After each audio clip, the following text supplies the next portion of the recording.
Bakacha. So you're back from Wales. This is the main thing. I was worried in case you decided to change careers and become a coal miner. Well, I was very tempted to become a sheep farmer. I've got to tell you, there are an awful lot of sheep in Wales. Yeah, that's kind of it. Wales, sheep.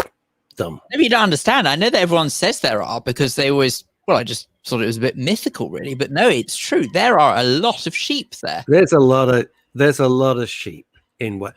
Oh, Good my God. Penny... Sit up straight. Actually, this should be her shirt. This should be Penny Horner's shirt. I may be wrong, but it's highly unlikely. But you know what, Pen? It's my shirt. Penny Horner, first out of the gate at the 12 o'clock stakes here at Haydock Park. Penny Horner in the sheepskin noseband, followed closely by Ed Grossman in the colours of Her Majesty, the Queen Chrissy Holt linking up hard, and then blinkers there on the far side there, and Eve Phantom, Crazy Gal. That is the 12 o'clock handicap stakes from Kempton Park. That's what I grew up with my dad.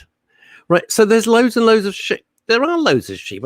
Why did you think it was a myth? It was always true. Because I've never seen a lot of sheep before, but I mean that was quite a lot of sheep. You've been to Sainsbury's? Oh, no. Into Waitrose, Tesco's, there's sheep all over the place, right? Anyway, the upshot was... Do they come pre-wrapped in like cling film in little polystyrene trays? Oh, no, honestly. I think actually sheep are the most mollycoddled animals ever. They're just all wrapped up in wool. Thank you. Anyway, the point was... We can build from that. Yes, we could... I actually, you know what, though? I tell you how I really knew that I was in foreign territory. Is because they didn't speak English for a start. They spoke Welsh. Well, everything is bilingual. All the road signs, everything is all done in Welsh and in English. Yep. Why not, indeed? You'd expect it to be the case, because obviously their first language. But anyway, the upshot was that I was driving down this road, this really countrified road. And as I was... Did you have the roof down or up? We want a full mental image. No, the roof was definitely up. It was a little bit wet out. Oh, yeah. Anyway, out of nowhere came one of these quad bikes. You know the quad bikes where drove right out into the middle of the road to block the traffic. I say the traffic. I was the only car on the road. Yeah. So that was a busy day that was a busy day for them. Oh, it was car. Yeah. Whoa, look you, there's a Mini. Whoa. Yeah. Doesn't even have a roof. Yeah, it was just back as opposed to back to back. Anyway, the upshot was that as I drove up towards this quad bike thing that was blocking the way, I was getting ready to lambast and say, "What the hell are you doing blocking the road? Get out of the way." London styley. Getting ready to do that. But I soon shut up when an entire flock of sheep just started hurtling towards my vehicle at speed like you've never seen in your life. And I thought, oh my God, this is how I'm going to have to explain to the... Did you say to the guy on the quad bike, get the flock out of here? Nearly, but I did. Hey. But I did tell you, I have to say, I was really worried how I was going to explain that one to the insurance company. How am I supposed to say I've got a load of trotter marks all over my vehicle? Sheep. Where was that? Finchley Road. Oh, anyway. Where was it? Soho. They were doing a delivery to the Hamyard Hotel. They'd run out. But anyway, run out the day's special. Yeah. Hey, now here's the thing. Here's some things. Right. So anyway, welcome back. Into you. What? The dinner has actually run into the kitchen. Run into you. Anyway, would you like to see today's special? Right, it's on your it's on your bonnet. Would you like to see today's special, sir? Yes, please. Well, it's got its head stuck in your radiator grill. It's just making its way over to you now. And oh, come on, Taffy, come and say hello. But you know what? I was really impressed. I actually saw a proper working sheepdog and everything. I've never seen one. Batteries not included. Oh, it was terrific. They are great. They are proper dogs. This is one of the things, and I'm not going to dwell on it because we've got to read the messages out. But you know, if you're living in London, don't get a working dog that's meant to be living in the country. Please, it's just not sensible. He said to his daughter, "Just don't." Because they're lovely until they go outside and they return to their natural habitat. And then, boom, you are so in the wrong place. Yeah. Now then, Chrissy Holt, all the way from Spain. Phil, the land is not good enough for anything but sheep. It's a hard life. Is that right? Can't you know what? The grass is very short.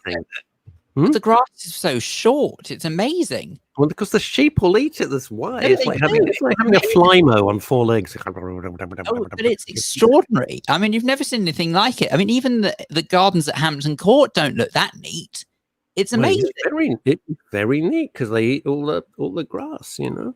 But it's like they eat it to such a degree. I mean, you'd be forgiven for thinking the sheep have got to my head. But the point is that it gets to... I thought that was going to be part B of this fabulous story. You put the roof down and just let the said, "Go on, boys, Yeah, put your head down, knock yourselves out. Chop yourself. Mine hair. But the thing is that they just take the grass to the most perfect level. As they're all the There same you go. height. It's like they are the Alan Titchmarsh of sheep.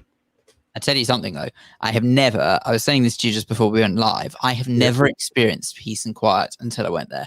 Because even though You have after one of your jokes, the silence. Living in a city, there is always something. Always noise. Makes a noise Always somewhere. noise. But you don't realize just how it is, because obviously there are different degrees of noise, and therefore if something is quiet, well then arguably it's quieter, but it's not peace and quiet. It's never peace and quiet. No. We went to go it's we extraordinary. went to see a landmark. We went to go and see a landmark called Arthur's Stone. Now, if anyone doesn't know what this is from the myth of the sword in the stone, where King Arthur pulled the sword from the stone and then suddenly became the king. Anyway, we went to go and see Arthur's Stone, and I don't know what it's doing in Wales, I'm sure, but anyway, it was there, and it's at the top of this hill. Welsh. Merlin was they were Welsh. Merlin was Welsh. Really? Oh, move on. Anyway, the point is that when we went to go and see this thing, it's in the middle of a field, in the middle of nowhere, right? You just follow signs, the path so you actually get to the stone, and you get there. But then you look around, and there's absolutely nothing and nobody. No cars, no houses, zilch. Okay, just greenery everywhere. And makes me nervous. I don't like that. No. Makes me kind of tense. I don't like that at all. I'm not a country boy. Is where I first experienced silence. Well, honestly, I used to spend time in the Cotswolds. Don't anymore, but I used to spend. And when I went walking in the Cotswolds, 2 things happened. I could hear clip, clop, clip, and I'm looking around. What the hell's that? And this strange kind of patter noise, and it was the sheep, the hooves in the fields. You could hear. Try that in London. You can't hear anything, right? And then the other thing was extraordinary because they had overhead electric pylons. You know, in the country they do. And I could hear this kind of noise, and I assumed I was somewhere near a wasp's nest or a bee's. It's the buzzing from the hour. It was the buzzing of the electric cables in the pylons. Yeah. I'd never heard that before because in London, obviously, you can't possibly hear that over the din. And it was extraordinary to hear this electrical crackle. It's really funny that you say that because the person I was traveling with, when she heard it, she said, "Can you hear crickets?" I said, "No, that's not crickets. That's the power lines." Did she think she was in South America? Yeah. What did you think? Do you think she'd fallen asleep in the passenger seat and somehow you set off from Hertfordshire and you'd ended up in Paraguay?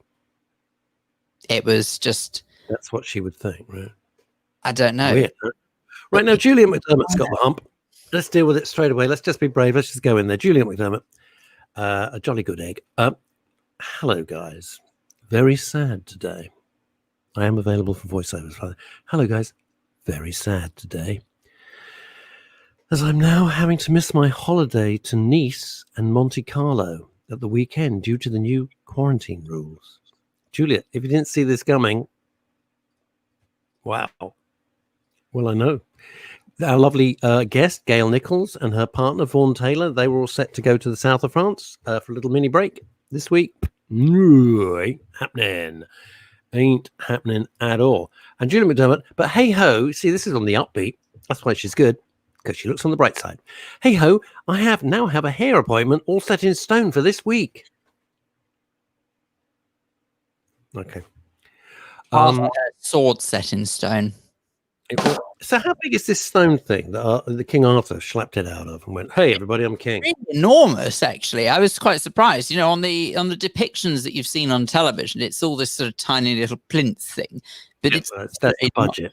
Absolutely not the kind of case at all. I would say that comparing it size-wise to something, it's probably about...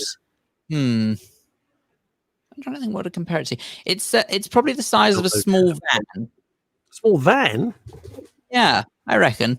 Actually, no, probably a large fan. Yeah, no, a large fan in terms of the circumference of it. It's a very strange layout.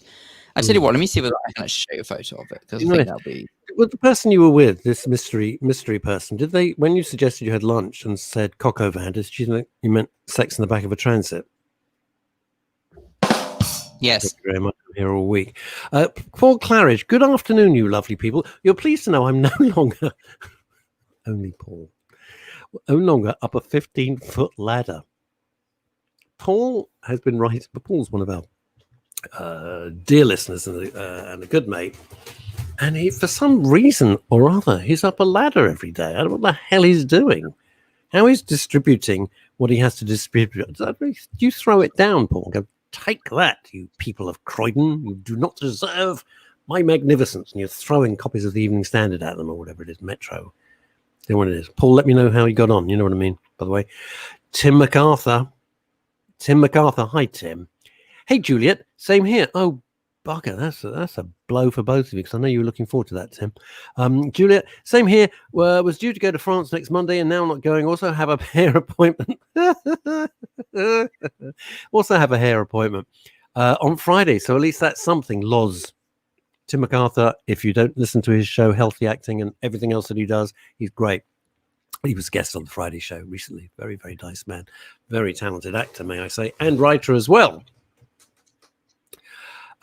Chrissy Holt, can tell you're not a countryman. No, born and bred in London, apart from when I lived in New York. So, yeah, I wouldn't call New York exactly rural. I think there's one tree. Chrissy Holt, what about horse Welsh ponies? It's animals. We don't know.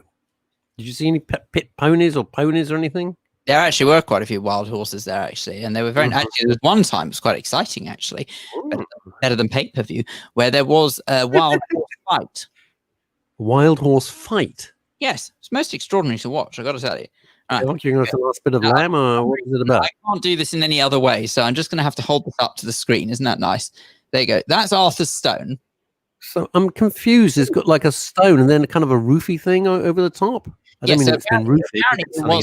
They believe that at one stage it was used as a tomb because there were remains found there, but then there was a sword above it. So where was the sword bit? In the flat horizontal bit or in the big block? What's the shtick with this? Would have been at the top in the middle. So there you go. Wow. Okay. Did he just get lost? I mean, that is the middle of freaking nowhere. There's nothing there. I mean, what was he doing? I mean, you know what? That would be one heck of a wrong turn. I've got to tell you, it really was absolutely nothing there. That is not even Westfield. No. It's weird though, because it doesn't seem to be, like Stonehenge, which I don't think you can go anywhere near it. If I'm wrong, I'm sorry. Used to be able to go up to Stonehenge, and then people kept touching it. And, I wonder if I could push it over. So that I don't think you can go too near it. The tour guide. Yeah. I hate you, druids. Get the sacrifice out of here. I do. It was terribly. All right, Julie McDermott. What's that now? Wow. How picturesque is that? Even in the pouring rain. It's depressing. I get low. I look at that. I feel lonely. I look at that and I feel peace and solitude. Well, that's me in my head. I've got peace and solitude in my head, but I'm an urban boy. I'm the country's. Well, hey, what? Ladies and gentlemen, Russ is feeling light-handed today. Hey, that's very good. Have you got any more bright ideas? It's the ring of confidence. Yeah, you won't remember that. You got to be older. You got to be my age to remember that. Phil won't know what that is. It's toothpaste ad. Right. Right. Julie McDermott. What about, we're done with that. I booked a long weekend in Torquay instead now of going to France. Well, Torquay's lovely. Yeah, that's nice. They got palm trees and all. And the best thing about it, no French. That's got to be a plus. Well, quite. Juliet, as opposed to going to France, you could say, I can be the rudest person here and win that competition. In France, impossible. You wouldn't even come in the first 1 million. Tim MacArthur's also angry. Do you want to read this, Philip? Let's see why Tim MacArthur is also angry. He says, also angry. Last night's snooker final took place at the Crucible Theatre in Sheffield. Audience not socially distanced, no masks, and yet theatres are still not allowed to open in full capacity. Bullshit, isn't it? Yet a sporting event can take place in a theatre. Would love to hear how this shambles of a government can explain this. Well, take the politics out of it for a second, Timbo. What the hell is that? How can that be right? Why can't you open like German Street Theatre or any other theatre if you're going to have? Are you serious? The snooker took place and the theatre was busy. Yeah, can I just also point out as well that as much as I'm the first to sort of pick apart a government if they're doing wrong, the government have already said that they're following guidelines from scientists. Yeah. So if that is the case, then it's the scientists who've said theatres can't open, not necessarily the government. So just to make that clear. I get. All right. Totally go with that. It's not a political decision. It's a scientific decision based on scientific evidence, whatever they're basing it on, right? Fair enough. You can go with that. We've got to have some sort of leadership, and you listen to doctors and you listen to experts. You don't listen to Maureen, who's the hairdresser in Stoke-on-Trent, who's suddenly a global expert on pandemics. But anyone explain to me the difference between snooker and theatre? What the hell? What the hell? That's ridiculous, because you've still got all the backstage crew. All right, you don't have an orchestra. It's not musical snooker, That's very weird, Tim. Do you want to phone in about that? You can phone in about that if you want, Tim. Have a rant. They graze non-stop. What, Tim? I don't think Tim's a bit rude. Oh, the sheep. Right, okay. Ed Grossman's in with a good one. Stand by with the sound effect, Philip. Looks like we've been snookered. Thank you very much. Christy says, what part of Wales? I'd love to be there. There's an area called Glassbury, which is next to a town called Hay-on-Wye. It's sort of on the northwestern part of the... Give me 1 second. Keep talking. Actually, no, it's the northeastern part of the Brecon Beacons. There you go. I'll keep talking while Ross is going. There we go. I don't know where he's going to, by the way. I can only apologise. I mean, you'd never see me do anything that's unprofessional, would you? Get up in the middle of a live show and walk out as if. Anyway, it would appear he's back. So there you go. Yeah, what happened was I put my big industrial fan on because it's been, hotter than the sun.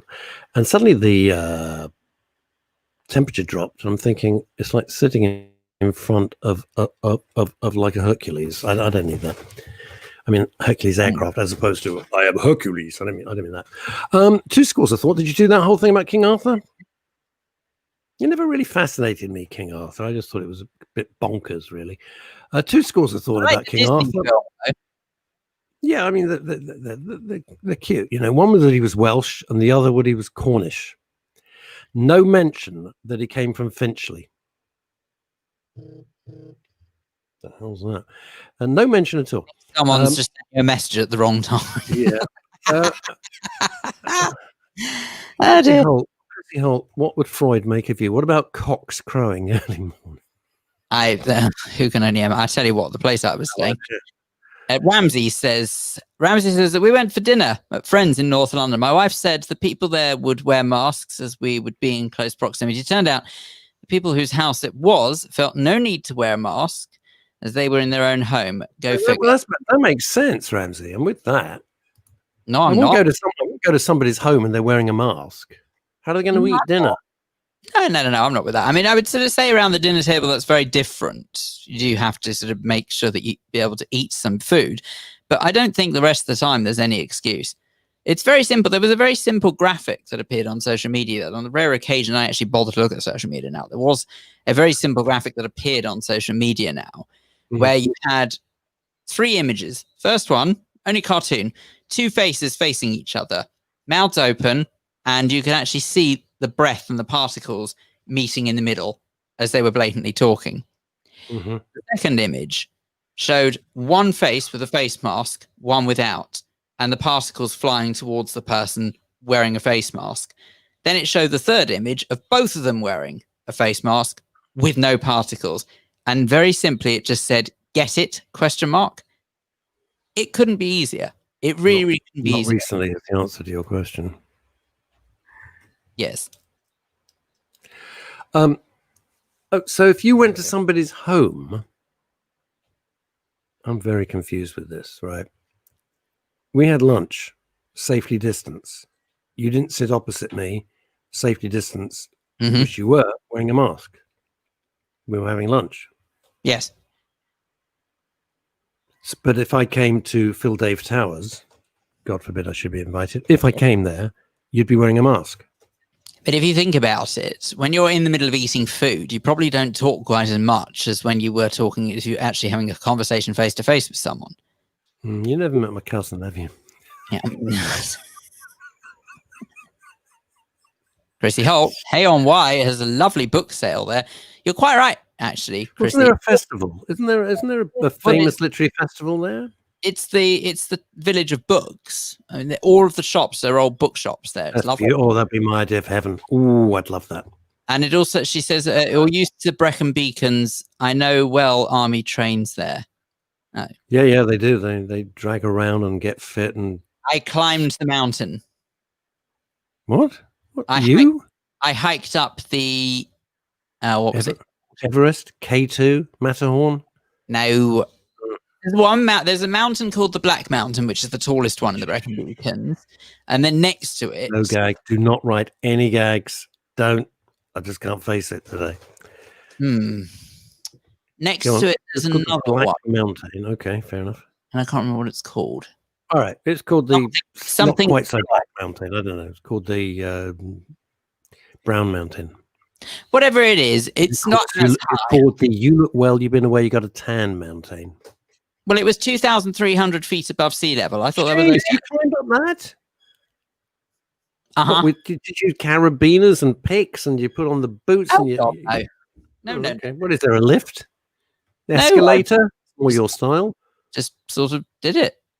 And don't get me wrong. Hang on a minute. Hang on a minute. Wait a minute. You've slapped up a mountain here. What? You going into WH Smith in Brent Cross is like an adventure. So explain to me, what are you walking up? A pathway, a motorway? What they do is that a lot of the hill or the mountain is greenery, but you can see a sort of mud path that people have carved out just from walking on the same footsteps that their predecessors have come and gone. So from that point, you just sort of follow the path. Then we get to the foot of the peak, and it's got a sign up saying pathway disintegrated, please use new path, and it points towards the right, and you have to walk all the way up and down. It's a little bit like a zigzag ramp. And it was quite hard work, but when you get to the top, amazing. Are you wearing your little pointy boots that you always wear? The little pointy boots? No, I've got a bit of a disaster on the winkle picker front at the moment. What's happened to them? My everyday pair of winkle pickers fell apart, so now I can't wear them. When you spend 15 quid on a pair of shoes, it's going to happen.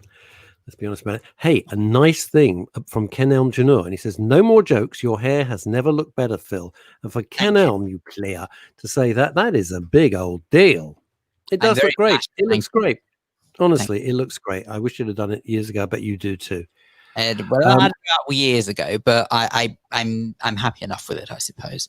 But I just wondered, this trip away has got me thinking about the notion of tranquility and peace and quiet and how important it is to us.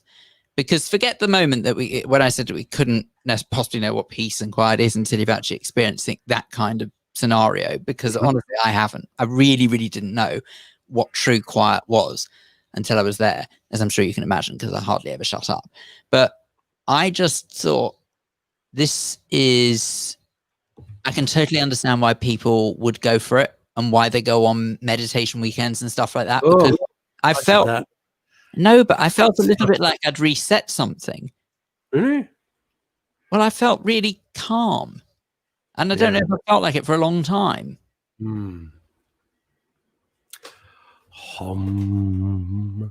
Interesting. You see, where I live, although I live in London, right, is incredibly quiet. The loudest things I live in South London. I live in South London, right? South London. And the loudest things where I live, in all seriousness, are the ducks and the various bird life that lives on all the water around me. And they are bloody loud, to be honest. Perfectly honest, they never shut up. They are the Phil Daves of the aviary world. And they're the loudest thing. That's it. That's all I hear. So I'm kind of in a permanent state of hum. It's pretty good. pretty good. And I'm right in the middle of, it's just quite airy. You can hear it squawking now. They never shut up. I wonder what that was. They're all talking. What the hell they're talking about? They go, hey, Terry, you all right? I'm all right, Dave. I'm up here on a tree. What? Up on a tree. Marcella says that for her, peace and quiet is when her children are at school. That's bloody right. You ain't joking. Hey, Steve, excuse me. That sounded good. Steve Harris, good day to you guys from the sunshine of Hamburg. I've never been. Quite good. I always think of the Beatles in the early days of Hamburg. It says Cake City. Is Hamburg cake? Steve, explain. I don't know anything about it. Barry J. Allen. He'll save every one of us. Sorry, I'm late. Walking the Hounds. God's sake, you got a gerbil, Barry. No, you're fooling nobody. It looks like a dolmen. All right, I am now lost. Chrissy Hall, what's a dolmen? D-O-L-M-E. What's a dolmen? Do you know what a dolmen is? Never heard of it. Dolmen. I assumed Hamburg is where all the hats came from, and then I remembered it was Homburg. An early Procol Harum song. Don't know where I remember that. You better take off your Homburg because your overcoat is too long. Doo-doo-doo-doo. I like that song. Right. What do we got? Barry J. We got Chrissy Holt. Penny fans. Oh, not Penny Point. There's Chrissy Holt going raving mad here today. Peace quiet when my children are at school. Yeah. The jolliness of the kids being around. I bet they've driven you absolutely mad. I can't imagine anything worse than this lockdown stuck with kids. Oh my God. It must be excruciatingly. I don't know how anyone's marriage has survived, but we're going to talk about that. Now, Phil, did you see an email? That's something I want to change the subject. Did you see an email this morning that I sent that I BCC'd you on? That's hip talk for blind copying. Do you know I did? Are you happy with that? I'm very happy. All right, I'm going to say what it is. I'm very proud. I'm proud of this. Everybody jumped in on this. I did a post last week when I'm not going to go through it again because we dealt with it at length with Alex Lissenfeld on Friday. But I did a post about one of our former guests who died by their own hand subsequent to seeing us. So it was very tragic and horrible. And I don't want to dwell on it anymore. And then following straight up on the heels of that, another of our former guests in the studio with Phil and myself had posted a suicide note. And my heart sank. It was awful. Absolutely awful. And I think, I don't know about you, Russ, but I did that sort of thing where I thought, and I'm sure others would have done as well, is this serious? Is this a joke? Is he being serious? I'd like to touch on that in a minute. I'll just say what we're going to do, and I want to come back to that because that's a really, really good point. And it's better that you and I discuss it without this person being present because it won't go well. And I'd like people's views. Anywho, everybody on social media piled into this chap who lives in Australia and, really rallied round. And then he came back and he's okay. Although, interestingly, complaining, I'm going to get the person who phoned the police. Well, why wouldn't you phone the police, for God's sake? The guy's just said he's going to kill himself. You would phone the police to try and prevent it. Okay? So I reached out to him, and he's coming on the show. We're going to make, if it all works out technically, we're going to make an exception to the rules that, well, just our rules, really, me and Phil. And we're going to have him on the show on Wednesday to drill down into why he posted that, why he was feeling so bad when he'd been feeling more positive before, and the effect of that so many hundreds of people piled in on social media, on Facebook, and said, please don't. So that's what we're going to do on Wednesday. And I know a load of you have been following this story. And I thought, no, I'm going to reach out and let's see if he'll come on the show, talk to me and Phil, and let's drill down and try and shine a light on why somebody feels so desperate that they want to end their own life. Now, Phil, let me just see if I could paraphrase this. And I really want your view on it, Philip Dave, is this. Yes, Russell Kane. There are people who would say, and I'm putting my hands on a hornet's nest, so just bear with me. But, either we discuss suicide or we don't. So let's just discuss it. There are people who would say posting a note on Facebook is a bit of a, could be seen as a cry for help, or it's attention seeking. I'm keeping my powder dry on that. I don't know. Phil, what do you think? Well, and let's keep it general. We don't need to speak about this particular fellow who's coming in on Wednesday. Okay, so I would say that if you're going to put something like that on social media, knowing full well that there's going to be considerably more people who would see that, rather than, say, if it was just a note that was handwritten that, forgive me, but we're talking candidly here, would be discovered when someone's body was discovered, for example. Yeah, after the event might have been a bit more delicate, but okay. Well, no, but sorry, we're either going to be open and honest about this or not. I know people get very, very, very sensitive. I know, but that is unfortunately what suicide is. Someone is killing themselves, whether you like it or not. I know. If they do discover, okay, after the event has happened, a note explaining their reasons why, that I think is very different than someone who posts it on a forum where they know people are going to see it before the event happens. Yeah. And there is a very strong argument, I would have thought, to say, let's gauge the reaction. In other words, if not many people come back and say, no, please don't do that. Please, seriously, that's not worth it. You don't need to. Then they would think that's confirmation. Okay, no one cares. I need to do this. Or if they have got enough people who come back and say, look, what are you doing? Don't you dare do this. What's wrong with you? That's exactly my words. I said to him, I said his name. I said, don't you bloody dare. And then I did the whole thing. That's exactly what I said, weirdly. Where if you see that, I would have thought that gives you confirmation that there are people who care and that possibly you know who you can turn to because you feel a certain way. So I think it's a little bit of a barometer, putting it on social media. Ed Grossman has said, and I have to agree, Ed Grossman says, posting that on Facebook is a huge plea for help. It is, but, he's got, there's clearly marital problems and there's problems with access to the child or children. It's always ghastly. And I just wonder, and I'm saying this, I'm kind of thinking out loud a bit. It's like a bit of a giving the finger to your ex, isn't it, as well, at the same time? Well, there was definitely an element to that because they mentioned... Look what you're doing. It's a bit of, look what you're doing to me. You're not letting me see my son or daughter, whatever the situation was. You're not letting me see my children. This is what I'm going to do. And I wonder if there's a subtext. And I'm not a doctor, and neither am I a psychiatrist, so bear with. But I wonder if there's a subtext that, this is all on you. I'll be gone, and you're going to have to live with this. And I always wonder, I wonder that. One of the things we always ask our experts is it a very brave act, or is it a horribly, horribly selfish act? It's whatever it is. It's a horribly sad, desperate act. That is unequivocal. One has to hope that to anyone who would do that to themselves, and more importantly, do it to their family, that for heaven's sakes, they're not here to pick up the pieces. So let's be honest, do it to their friends and their family who are left behind.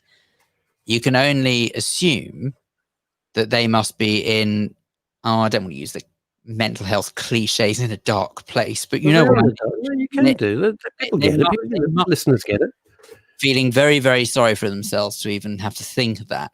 But what I cannot understand is how you could possibly think, and thank God I don't understand this, because I've had people who've tried to explain it to me, but those who've actually attempted their own lives. But I can't understand how on earth someone could think that the world around them would be better off without them. Because we had a guest in the studio, and I didn't know he was an old friend of yours. I had absolutely no idea. Somebody well known in the field of mental health, Phil, you know who I'm talking about, who tried to end their life. And I asked, did you not think how much your parents, who I subsequently met, by the way, met his dad, who was charming, how they'd never recover from this? And the answer was so extraordinary. So I thought they would be better off without me. I was a terrible burden. They'd be better off without me. And I said, no, you're their son. And no matter how bad it is, being without you is unthinkable. And this reverts to Phil Dave a bit. It actually reverts to Phil Dave a lot, because you, as well as you knew this chap, you've known him many, many years. I didn't know him at all. He was a guest to me, and it turned out he was a personal friend of yours by chance. And you felt terrible that you didn't see any of this. I remember. I mean, you and I talked about it privately. I felt a range of emotions, to tell you the truth. I felt upset that there was clearly nothing that me or any friends around us could have done. Mm. I felt angry because I thought, how could you do this to me? You know, deprive me of a friend, deprive me of a good friend, that you want to just remove that from me. I also felt disappointed. I was really disappointed that person couldn't come to me or anyone else. Thought, wow, you know what? And then I sort of had this sensation of self-doubt. I thought, I must be a terrible friend. Literally, I must be so awful that someone couldn't come to me. And make no mistake, I'm really, really not asking for anyone to comment and say, no, you're not, Phil. It's irrelevant. It's been and gone. But the point is, it's how I felt. That I thought I must have been a terrible friend, the fact that I couldn't even get him to approach me with any problems. And I guess that what Phil has just described is the actual core of men's radio, which is where men really talk, because at the heart of all of this is that you're not communicating. The person is not communicating for whatever. They're in such a bad way. Their mental state is so shocking. They're so depressed. They want it to end. And it's interesting because everyone we've interviewed, and Phil will back me up on this, this sounds very odd. They didn't want to die. They wanted the pain to stop. And those are two quite separate things. And of course, the heartbreaking thing, that for them, hopefully, the pain has stopped and it's over. It's done. And for the family, their pain and their grief and their anger and every other huge emotion on the spectrum is a lifetime. It's only just started. And it'll never go away. And so many of you write so poignantly, so passionately, and I read your messages, and you've all got stories to tell of your children or your relatives, and it's heartbreaking. But thank you so much for sharing, because by talking about it, we shine a light on it, hopefully, and bit by bit, we haven't even touched the sides. There's so much work to be done, but thanks to you, together, hopefully we can make a difference. Paul Andrews says this. Would you like to read Paul's message, Phil? Because it's very true. But it's very hard to be in the mind of a person making the Facebook post, a cry for help, a plea to be heard, or an ultimatum. They all require a response from other humans to help. They do. Absolutely. I mean, the worst thing you can do is ignore it. That's the worst thing you can do.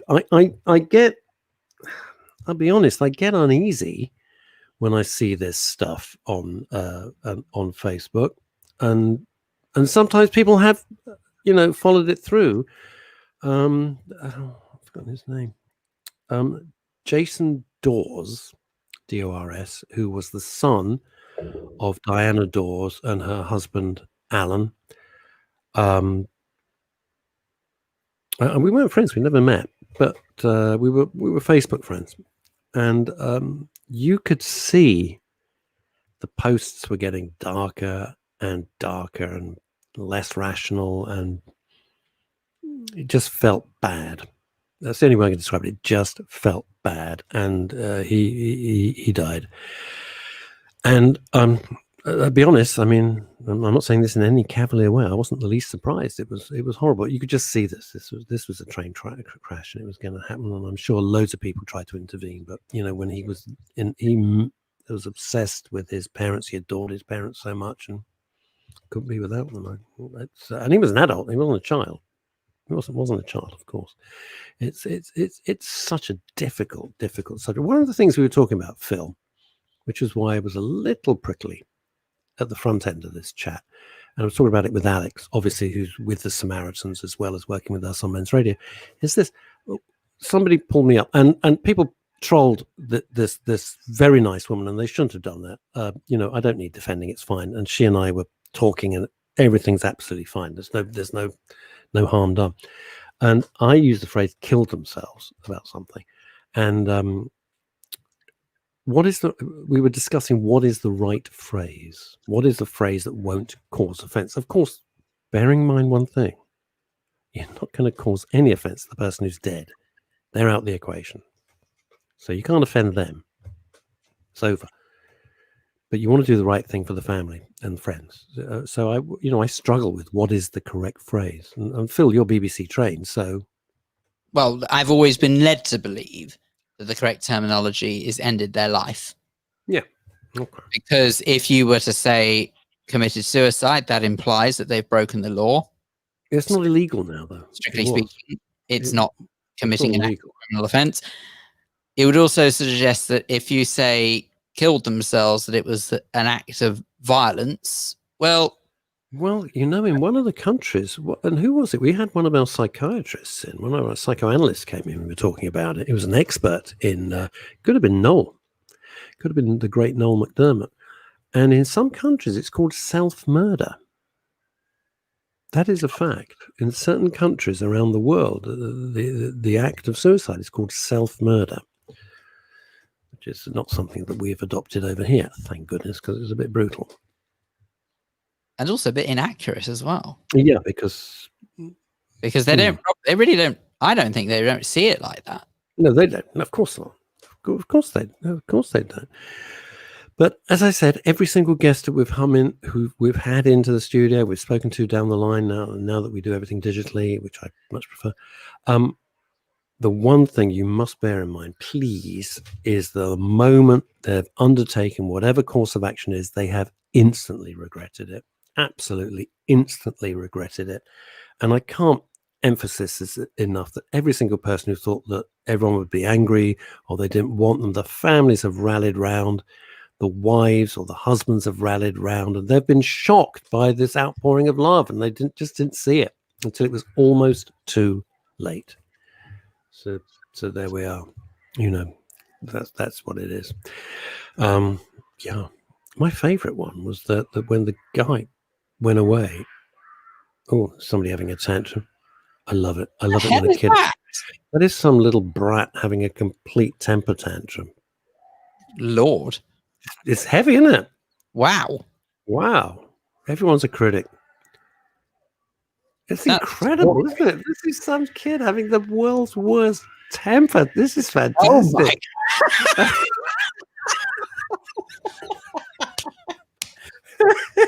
You wouldn't get this being in lockdown with that brat. Jesus, man, that would do my head in.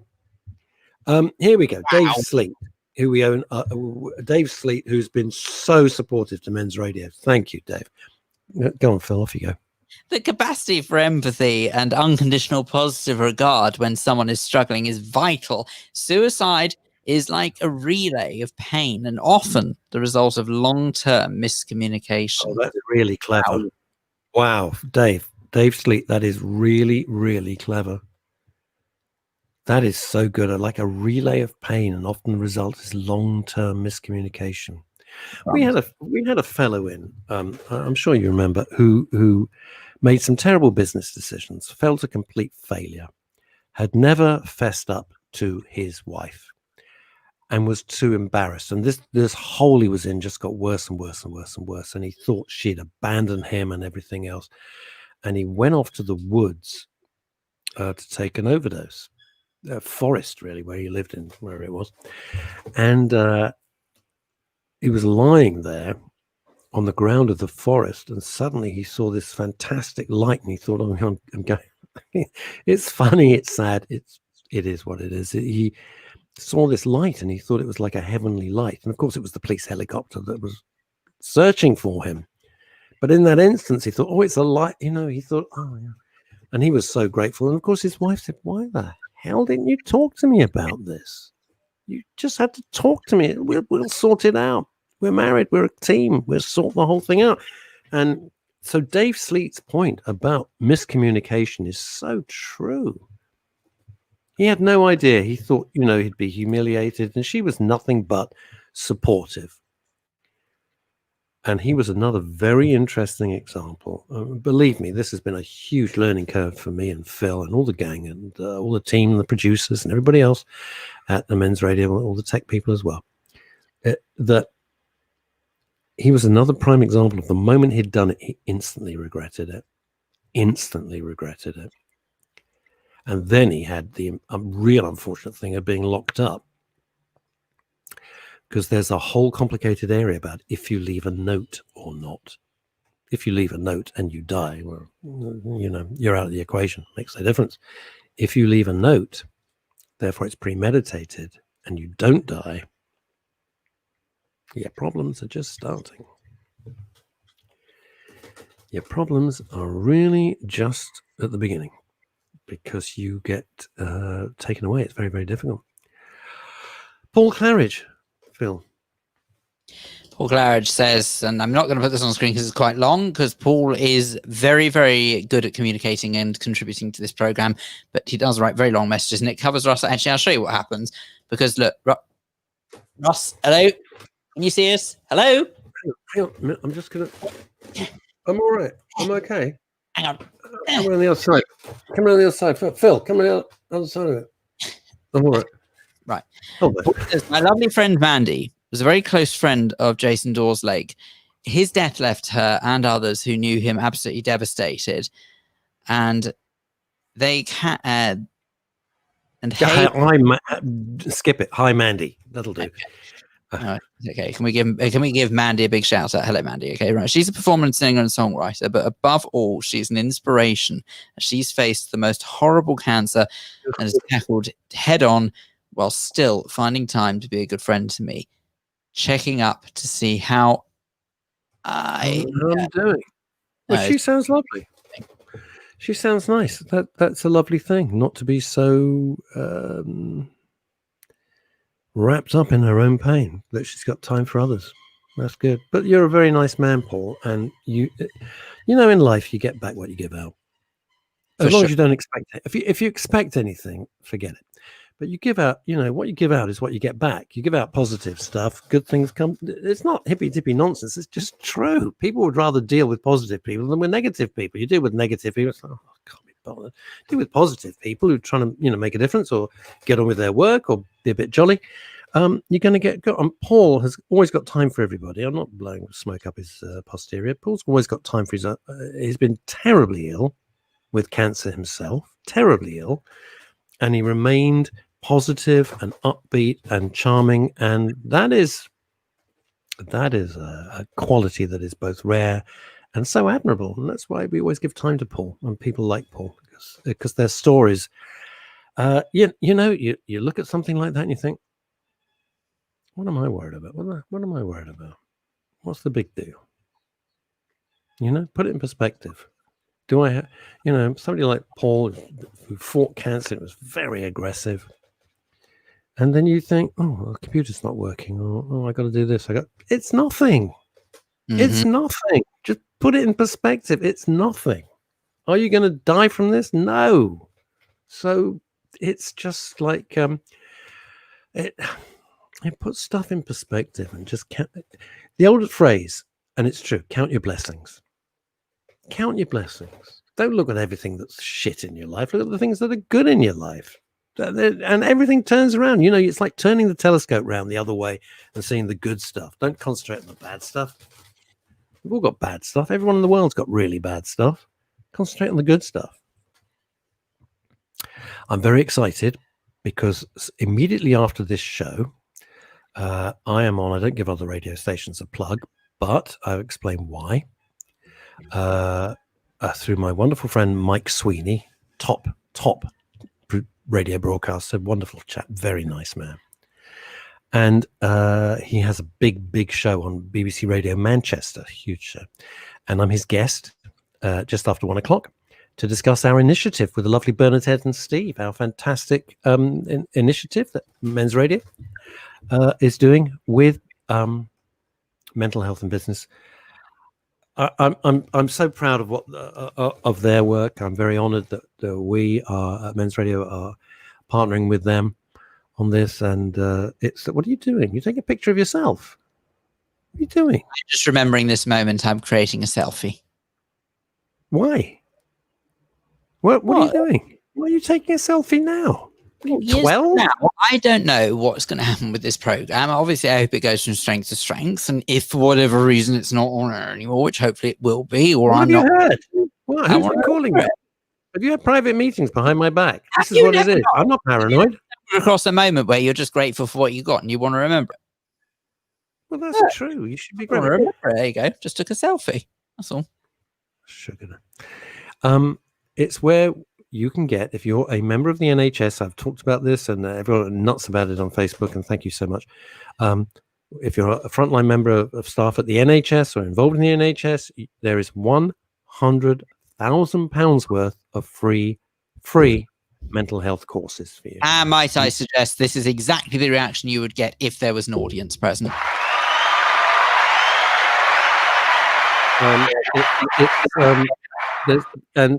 And let's be serious. There's no catch. There's no sign up. There's no do this, and then in 6 months' time we come back and bite your ass. There's none of this nonsense or 3 months trial. There's nothing. It is what it says on the tin. If you're a member of the NHS or you're a frontline worker, there are free, up to the value of £100,000 mental health courses. And we've been talking about this a lot and posting a lot more about it as well. But literally, you just choose the course you want. You put in a simple code. You put in your credit card. It is charged zero, no catch. And then the course is yours. And you can get accreditation as well. So it's a small way of saying thank you to everybody who's worked their asses off for the last 5 months. And they must be under shocking strain. Let's be honest about it. And with the winter coming, which I'm trying not to think about, but with the winter coming, they know what's going to happen. It's be like the bloody Alamo again. It'll be just like the Alamo or like Rorke's Drift. It's going to come back. You fought off the first attack. The second attack's going to come, right? And so this is our way of working with mental health and business people. They're just Bernadette Brooklyn, Steve Jackson, who are two freaking dynamos. They're a delight to work with. They really are. Bernadette just cracks me up. She's about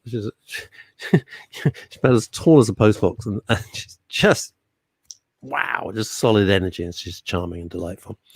So that's that. We'll talk about it a lot more. But anyway, that's what I'm going to be doing at just after 1 o'clock on BBC Radio Manchester. It was very nice of them because normally they do not.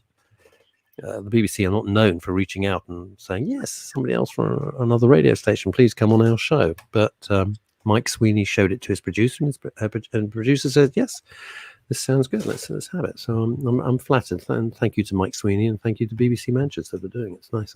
It's nice of them as well. That was the loudest noise. That kid having a tantrum. That's as loud as it gets. Would that disturb you? Are you kidding? It would wake.